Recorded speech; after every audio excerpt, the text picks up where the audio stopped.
एक साधक और एक योगी,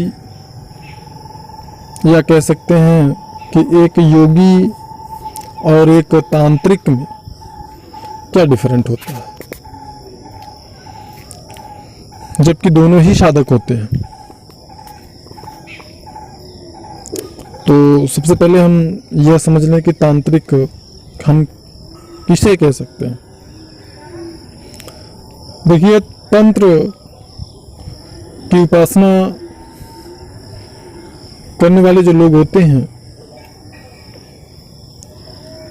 तंत्र योग से जो संबंधित होते हैं, ऐसे साधकों को हम तांत्रिक बोलते हैं। जैसे हमारे 3 भाग होते हैं तंत्र के, यंत्र, तंत्र, मंत्र।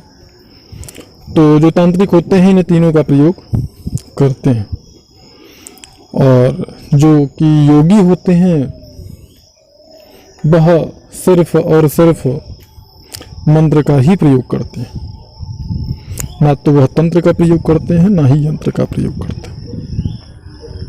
एक तांत्रिक जो होता है वह सदैव सिद्धियों के पीछे भागता रहता है। छोटी से सिद्धियों को प्राप्त करने से शुरुआत करके धीरे धीरे उससे बड़ी, फिर उससे बड़ी, इस प्रकार की सिद्धियों को वह प्राप्त करता है। जबकि एक योगी जो होता है उसका सिर्फ एक ही उद्देश्य होता है, स्वयं के आत्म स्वरूप में स्थित होना, ईश्वर प्राप्ति। एक जो तांत्रिक होता है वह सदैव ऐसी सिद्धियों को प्राप्त करता है जो किसी व्यक्ति की सहायता भी कर सके और किसी व्यक्ति को नुकसान भी पहुंचा सके। जबकि जो योगी होता है इस प्रकार की किसी सिद्धियों को प्राप्त करने में उसका कोई इंटरेस्ट नहीं होता, कोई लगन नहीं होता, कोई इच्छा नहीं होती। वह सदैव जन कल्याण की भावना रखता है और सिर्फ हमेशा अपने चित्त को ईश्वर के चित्त में लीन करने का प्रयास करता है। तांत्रिक जो होता है वह पूर्णतया सांसारिक जीवन में दौलत चाहता है, शोहरत चाहता है, एक अच्छा मुकाम चाहता है।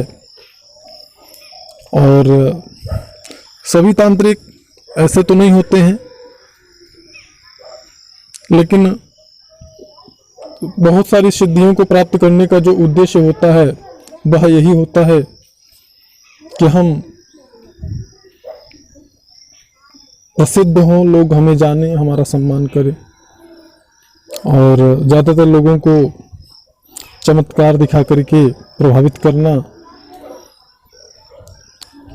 अपना प्रभाव समाज में स्थापित करना। जबकि जो एक योगी होता है वह ऐसा कोई क्रिया नहीं करता है जिससे कि कोई भी व्यक्ति उस व्यक्ति से प्रभावित हो, जिससे कोई भी व्यक्ति यह जाने कि इस व्यक्ति के अंदर किसी प्रकार के, किसी भी प्रकार का कोई चमत्कार करने का सामर्थ्य है, या यह कुछ भी दैवी शक्तियों से संबंधित क्रियाओं को कर सकता है। वह सदैव अपने आप को गोपनीय रखने का प्रयास करता है। सदा उसकी यही इच्छा होती है कि कोई यह न जान सके कि हमारी सामर्थ्य क्या है, हम क्या कर सकते हैं। हर प्रकार से उसका प्रयास यही रहता है कि हम सदैव गोपनीय रहें, क्योंकि यदि उसने अपने पावर का प्रदर्शन किया तो ऐसी अवस्था में लोगों की भीड़ इकट्ठा होनी शुरू हो जाएगी। ऐसी स्थिति में उसकी साधना में बाधा पड़ेगी, जो कि एक योगी के लिए बिल्कुल भी उचित नहीं है, और उसकी साधना रुक जाएगी, नहीं हो पाएगी। एक तांत्रिक कुछ छोटी कुछ बड़ी सिद्धियों को प्राप्त करने के बाद में सिर्फ उनका प्रयोग करता है, उनसे लाभ दूसरों को पहुंचाता है, दूसरों को सहायता करता है और स्वयं भी लाभ प्राप्त करता है अन्य रूपों से। और साधना में हमेशा लीन नहीं रहता है, जबकि एक योगी आखिरी सांसों तक साधना करता रहता है।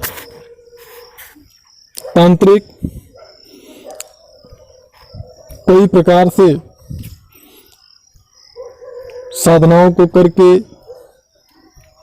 शक्तियां अर्जित करते हैं और उनके अंदर हमेशा यह भाव होती है कि हम कितनी ज़्यादा से ज़्यादा सिद्धियों को प्राप्त कर सकें और कितना ज़्यादा से ज़्यादा शक्तिशाली हो सकें।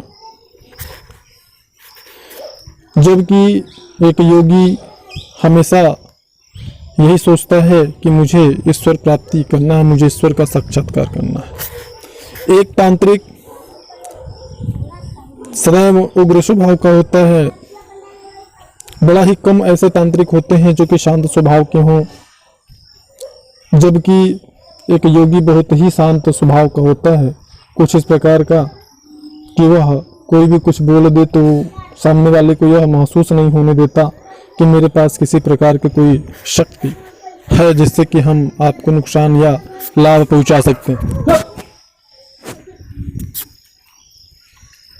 तो इन सभी चीज़ों को ध्यान करके समझ करके हमें यह ध्यान देना चाहिए कि नहीं, इस प्रकार का हमें कोई लाभ या हानि नहीं पहुंचाना चाहिए। हमने जो कहा है दुनिया में हर प्रकार के लोग होते हैं, तो हर प्रकार के तांत्रिक भी होते हैं, हर प्रकार के योगी भी होते हैं और अपवाद हर जगह प्राप्त होते हैं। तांत्रिक भी बहुत सारे ऐसे हैं जो कि बहुत ही अच्छा और जन कल्याण का काम करते हैं और उनका अनुसंधान चलता रहता है। जिनको भी हमारी यह बातें बुरी लगी उनसे हम क्षमा चाहते हैं। मिलते हैं नेक्स्ट वीडियो में, तब तक के लिए धन्यवाद।